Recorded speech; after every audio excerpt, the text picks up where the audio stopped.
I think I did a video about this before, but I'll show it to you again. You see these two rooms here? One here's a bedroom, and you got a dresser over here. These floor plans that I drew here. And I got a door here, and then I drew something here of a living room. Got a sofa, then you got a table, and then you got a TV, right? Flat screen TV right there. This is the first drawing I did.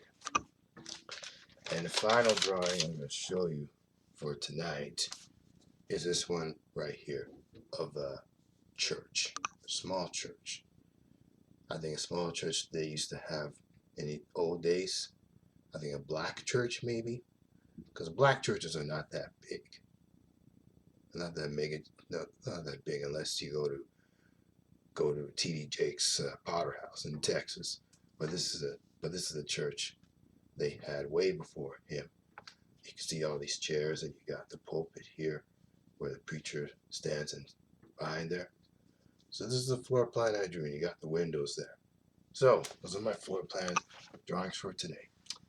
Show you more in a future video.